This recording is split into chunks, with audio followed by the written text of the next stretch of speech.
I'm really pleased now to introduce our first speaker, who is Thistle M Pettersen.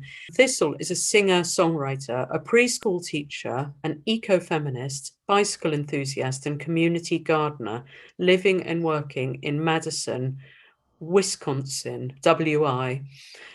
She founded WLRN, Women's Liberation Radio News, in 2016 in response to censorship of lesbian and radical feminist voices on WORT 89.9 FM. Recently, Thistle was cited with a hate crime felony charge for allegedly putting up a TERF Collective sticker. So thank you so much for coming, Thistle, and over to you.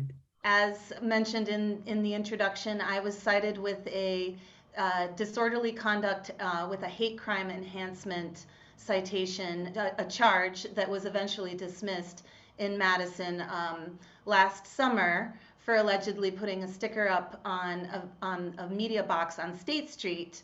And I shared this information. I had to hire a lawyer, and I shared this information privately with feminists to raise money to get the lawyer to get the trans activists off my back. I was worried about my employment. Leah Keith heard about it, and she reached out to me and said, you know, we could organize around this. And it took me a little while to build up my courage to come out and do it, but I had already been out and proud for years as a radical feminist, and I decided, you know, if they were gonna fire me for speaking out further, then they were gonna fire me for speaking out further, and I was willing to make that sacrifice. Thankfully, I did not lose my job after organizing this event, so I think it's getting easier and easier for us to be out and proud as radical feminists.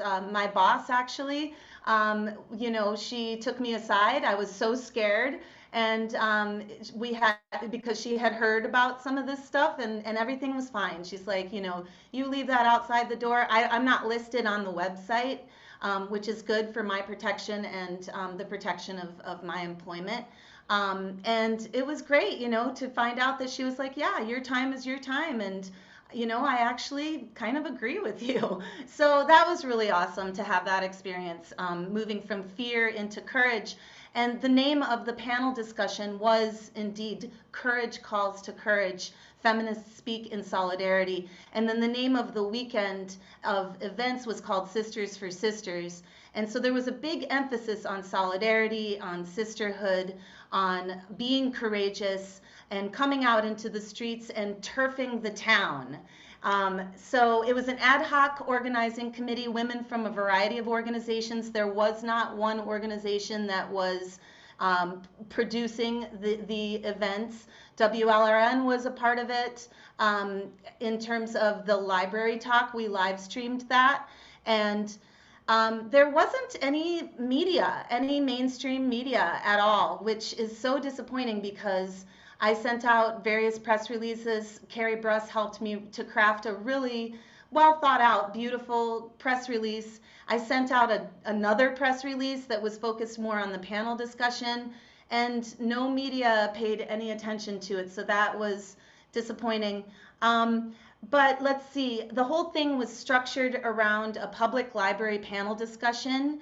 A couple of years ago in Seattle, Wolf organized the Fighting the New Misogyny panel discussion at the Seattle Public Library, and we took a lot of inspiration from that. And that there also sprung up a village of women around that panel discussion in Seattle. And this time we decided to make that more official, and we created a group that was called Sisters for Sisters, to make a whole weekend of planned and organized events for women to come to. There were some, you know, differences in our personalities and styles of organizing, and of course, you know, confronting or being with trans activists face to face in the streets is kind of a stressful situation. And so, you know, different personalities kind of clashed sometimes, but we were able to, I think, as a group of organizers and also the attendees, we had 70 women come to this weekend, we were able to really keep our eyes on the prize and focus on the purpose of us not being afraid and going into the streets proudly, holding up our signs, speaking our minds. So when you arrived on Friday, I would say about half of the women were from the Midwest and the other half were flying in from all over the country. You went to Lear Keith's hotel room to register, and you received this lovely swag bag. There's lots of stickers in this swag bag.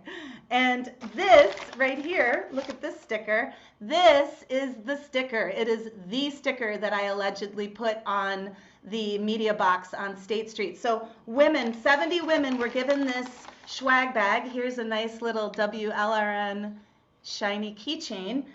There was candy, gum, all kinds of,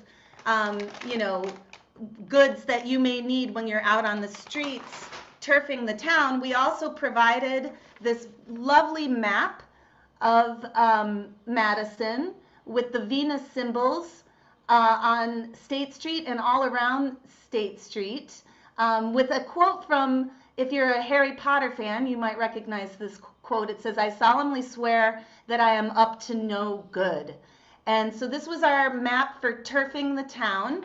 And so women were armed with their swag bag and the map on Friday evening, and then we all went over for a potluck to a community center, Sisters Feed Sisters, and we had a nonviolent direct action training after that, led by Lear.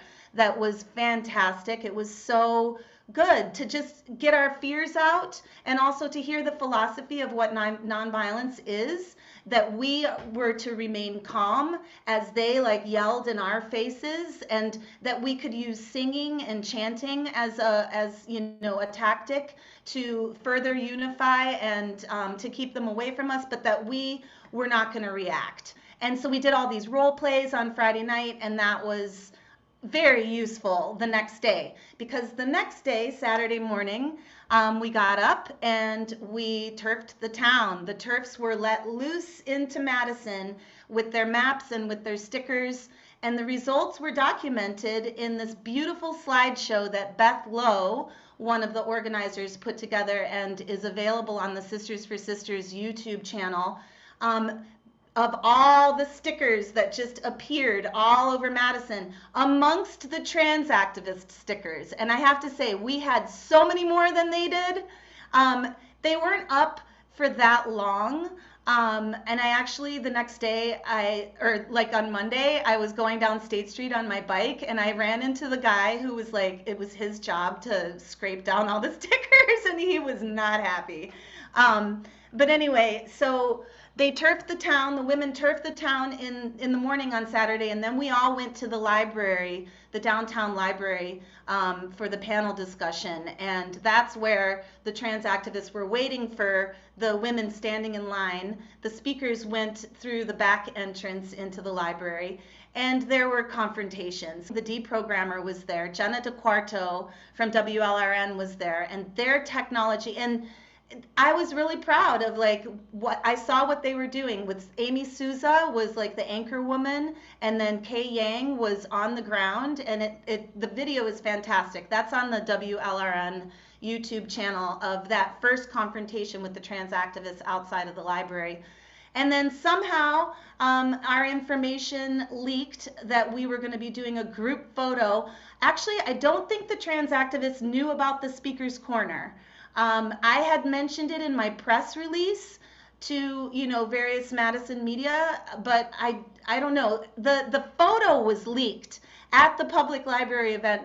These things, it's a careful balance, right? And you just have to go in with faith in the end and trust that our hive mind is going to make good decisions, because it can be a volatile situation when you have trans activists with feminists in the same space. And so anyway, at the library, it was accidentally leaked that we were going to be gathering up at the Lady Forward statue at the top of State Street for a group photo. And so, of course, when we got there, all of the, a big horde of trans activists were there. I had applied and I had a City of Madison permit for us to be there. We had a sound system set up for the Speaker's Corner. And I have to say that the Speaker's Corner by far was the crowning jewel of the entire weekend. It was so amazing to see the bravery of the women who they had all been invited to prepare like a 3 to 5 minute speech ahead of time if they wanted to take advantage of this Speaker's Corner. And dozens of women did. And it was hosted by Jennifer Thomas, and it was in WLRN live streamed it, and we also kind of we covered it because, like I said, the absence of media is that absence was so loud. Their silence and their silencing is so loud, and so we really need indie media and women's media because they're just not going to cover it. Right before our events, WORT 89.9 FM, the community radio station here in Madison that has tens of thousands, if not hundreds of thousands of listeners all over the world, but especially here in Madison, they announced that they would never allow lesbian or radical feminist content that's critical of transgenderism on their radio station ever again, you know, and so anyway, it's sad. It does, when a tree falls in a forest, if no one's there to hear it, does it make a sound?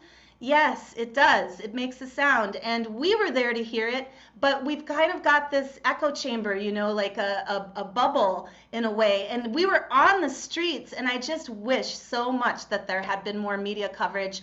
But you sisters can help out with that. You can spread that historic Speaker's Corner video footage that's on the WLRN channel, YouTube channel. There's like 1,400 views right now. So, you know, it'd be great if it got up to like 10,000 because it was quite an event. It was like, you know, nobody knew what was going to happen. Like, for example, when we got there and the trans activists were in our permitted space and they were refusing to leave, I had my permit, I had it printed out, and I showed it to the police.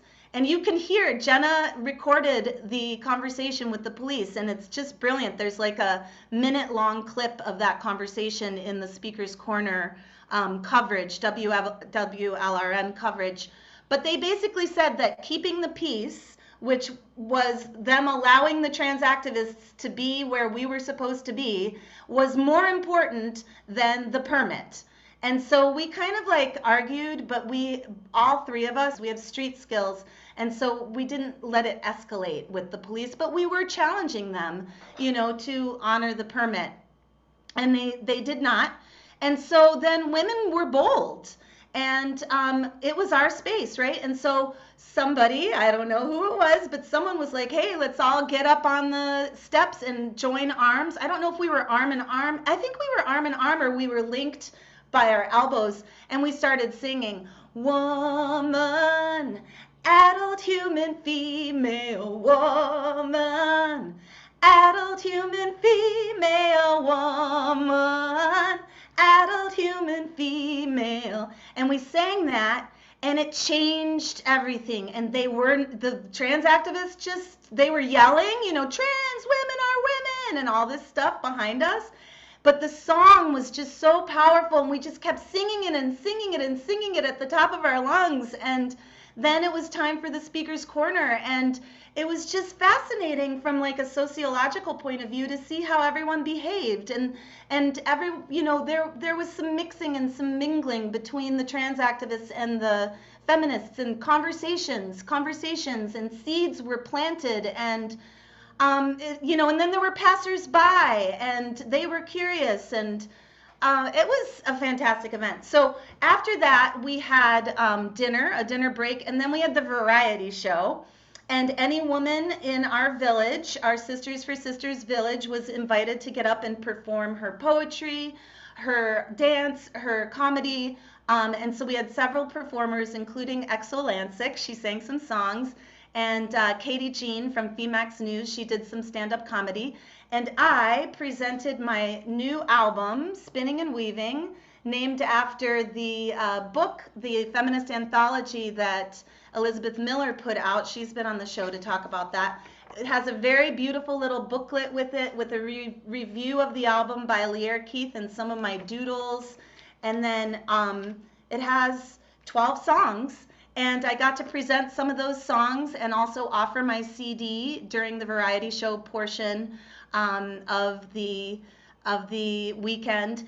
And something I wanted to say about both the Speaker's Corner and the variety show and the structure of what we did is we created a little democracy, right? We created a place where anybody, any woman could, you just had to be female. Actually, at the Speaker's Corner, if it was ladies first is what Jen Thomas said on the microphone. Ladies first, of course, but anyone was welcome. No men spoke. There was not a single man who spoke. I thought that was interesting. But at the variety show, it was women only, and every woman a cis star, right? Every woman, my light shining does not diminish your light shining. Let's create structures where everybody has a chance to speak and to shine and to perform. So I really liked that about the philosophy of what we were doing. And so getting back to the weekend, we had the variety show. Then the next day, Sunday, we woke up and bright and early we started with all of the workshops. And we had so many women sign up to do workshops. It was packed. And many of those workshops were live streamed, and you can find them on the WLRN YouTube channel. We had Dr. Arla Heil speaking about, she's a biologist, and she was speaking on, logical arguments or things that you can say to TRAs, talking points about factual reality, biological reality. We had Lear Keith spoke about patriarchy versus planet Earth, yes.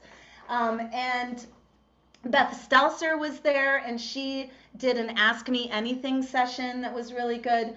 Anyway, lots of speakers. If you go to the Sisters for Sisters 2022.com, I think it's .com. Maybe somebody can put that link in the chat.